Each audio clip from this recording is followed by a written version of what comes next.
Depuis hier, les étudiants de première année de médecine sont séparés en deux groupes.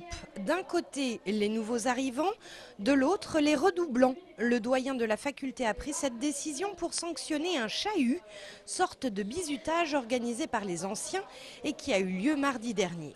Ce chahut s'est traduit par une extinction de la lumière, par la projection de vidéos qui n'ont rien d'extraordinaire, mais qui n'ont rien à faire dans un amphithéâtre de médecine, et par quelques déshabillages, autrement dit, quelques étudiants qui étaient tout à fait volontaires, ont trouvé intelligent de montrer leurs fesses à leurs petits camarades. Conséquence, les redoublants doivent suivre les cours dans un amphi équipé d'un système de vidéoconférence. Les redoublants trouvent la sanction disproportionnée et ne voient plus l'intérêt de venir en cours. Le doyen s'en défend. Je ne considère pas que c'est une punition dans la mesure où c'est un système qu'on utilise depuis déjà plusieurs années et où chaque année un certain nombre d'étudiants, d'excellents étudiants, me dit qu'ils suivent les cours de façon très agréable et plus tranquille dans les salles qui sont reliées à l'amphithéâtre principal par vidéotransmission. Les étudiants sont en tout cas très surpris car les chahuts en médecine, c'est une tradition. C'est classique, c'est normal et même pour avoir été bisu une dernière, je trouvais ça assez distrayant et c'est le moyen de se détendre et de souffler un peu. Des mots même du doyen, un incident regrettable et mineur, mais depuis 5 ans, les bizutages sont interdits. Il fallait marquer le coup.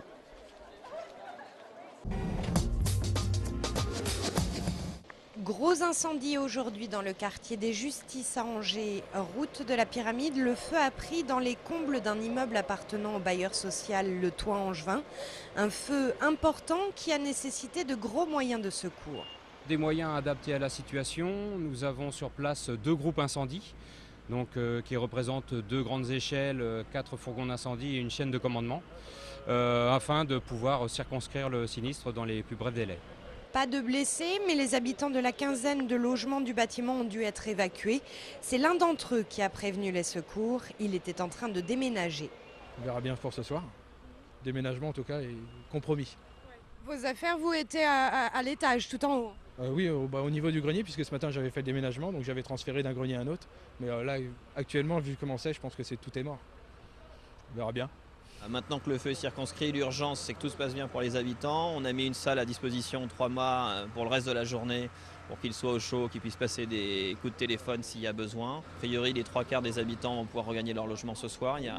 Le feu n'a pas atteint les logements, c'est plutôt les infiltrations d'eau qui peuvent poser problème. Et donc maintenant, tout a été mis en œuvre d'abord pour sécuriser les lieux, bâcher et protéger le bâtiment. Et la dernière étape, c'est de reloger potentiellement les familles qui en auraient besoin ce soir. 2 familles devraient avoir besoin d'un relogement. Une enquête de la gendarmerie permettra de connaître les causes du sinistre. Jacques Auxiette sera bien candidat à sa propre succession à la tête de la région des Pays de la Loire. Il a officialisé sa candidature mercredi soir à Angers devant des militants socialistes. Il lance dès à présent un appel aux Verts qui pourraient profiter de leur bon score aux européennes pour partir seuls au premier tour. Il les veut à ses côtés avec les autres forces de gauche. Bien évidemment, avec tous ceux qui ont travaillé depuis 5 ans et demi maintenant ensemble et avec lesquels il n'y a jamais eu de difficultés. C'est-à-dire, bien évidemment, les socialistes, mais aussi les communistes, partis communistes, mais aussi les radicaux, mais aussi les Verts, avec lesquels nous avons eu un contrat et un programme ensemble et que nous avons non seulement eu un programme, mais nous l'avons mis en œuvre. Les Verts se réunissent ce dimanche en congrès à Angers. Ils devraient avoir entendu le message. Jacques Auxiette ne s'interdit pas un élargissement vers le MoDem.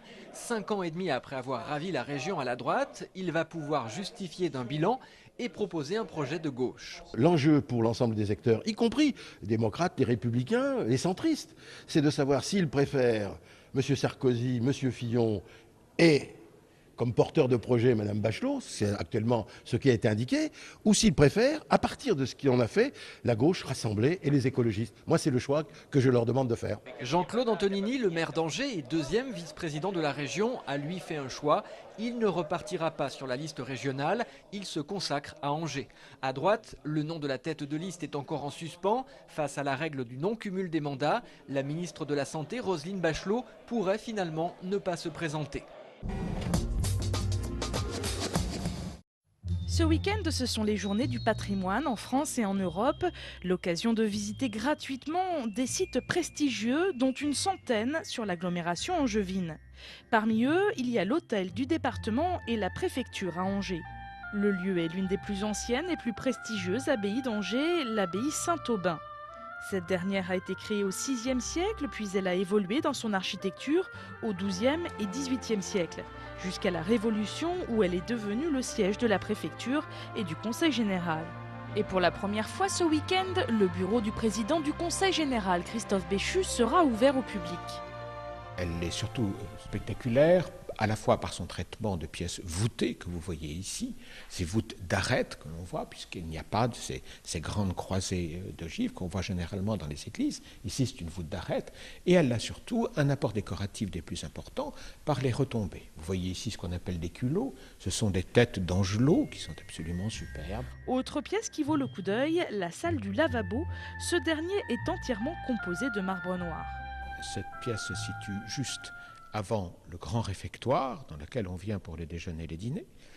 Et évidemment, les règles d'hygiène exigent que l'on vienne se laver les mains avant de passer à table. Le père abbé, généralement, accomplit aussi cet acte très important de bienvenue de laver les mains des hôtes de marque qu'il reçoit. Ici, le décor est superbe, puisqu'on le voit, il est sculpté à la voûte de cette admirable représentation du baptême du Christ par Saint Jean-Baptiste. Si vous souhaitez visiter l'abbaye Saint-Aubin ce week-end, sachez qu'il faudra vous munir de votre carte d'identité. Édifices religieux, musées et châteaux du roi René, entre autres, seront accessibles gratuitement ce week-end.